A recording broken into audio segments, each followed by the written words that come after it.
Hey guys, welcome back to Let's Keep It Real. I am back with another video, and I wanted to talk about the young man who is now facing 30 years in jail after beating his teacher's aide over a Nintendo Switch. And before we get started, don't forget to like, comment, and subscribe to Let's Keep It Real.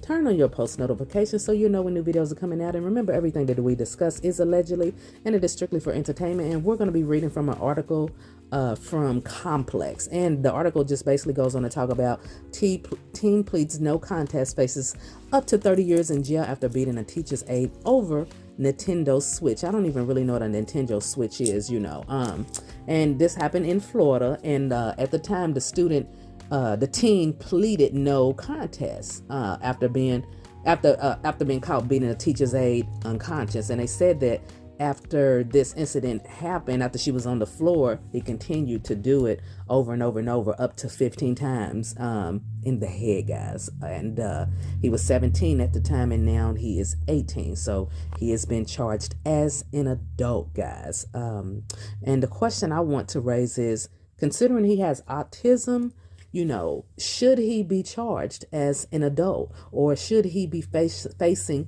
such harsh charges, for someone who, like I said, has autism?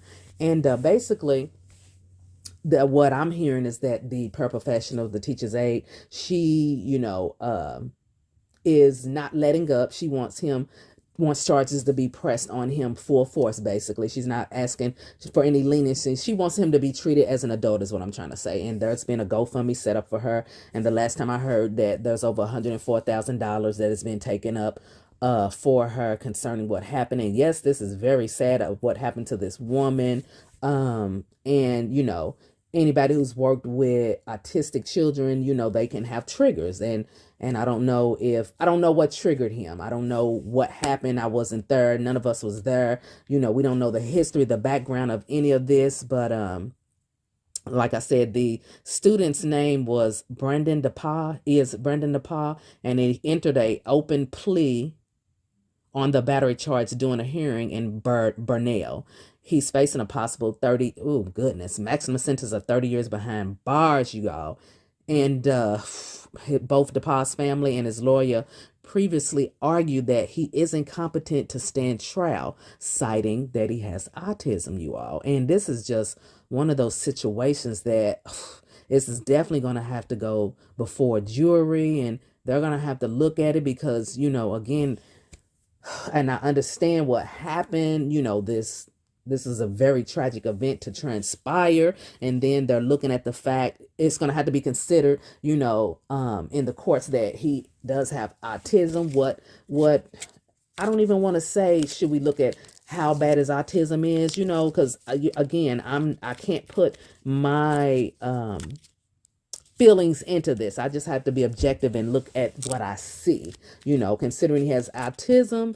I think that she have a bearing on how the charges go. And I'm just speaking on what I, have learned about the case. I'm not putting my, opinions in this at all. And then considering what happened to the paraprofessional, those jurors got a lot. They really do have to look at a lot and, make a sound judgment based on whatever the charges that are, set aside for them to choose from, and make a decision on that. Because, this is one of those things that, we have to understand that considering someone was traumatized, that's going to be traumatized for the rest of their life, and not to mention the PTSD behind it.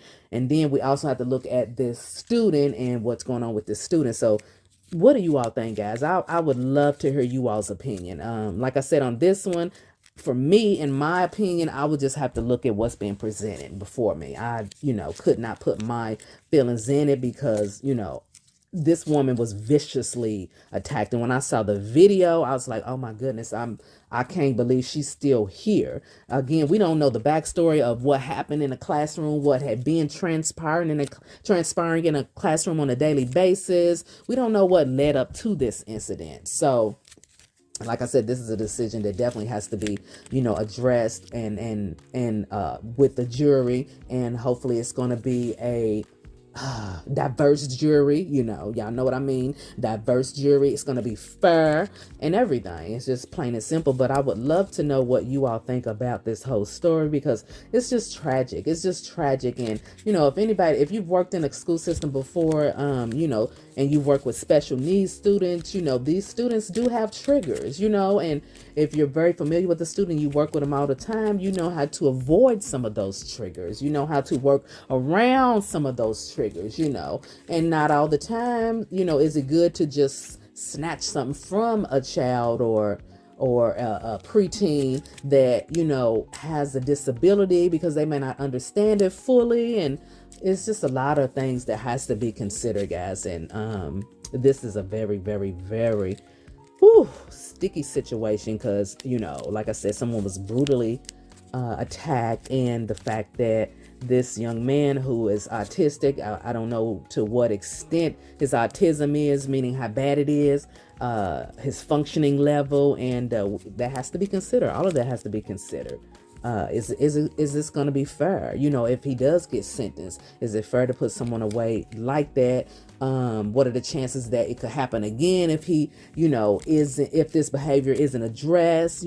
Does he have a history of this? It's just a lot to consider. But anyway, make sure you drop your comments below, because I would love to hear your thoughts on it from, the teacher's paraprofessional's perspective on your thoughts on her, and then the other side as well, as the student, for the student, and how do y'all think that should be dealt with?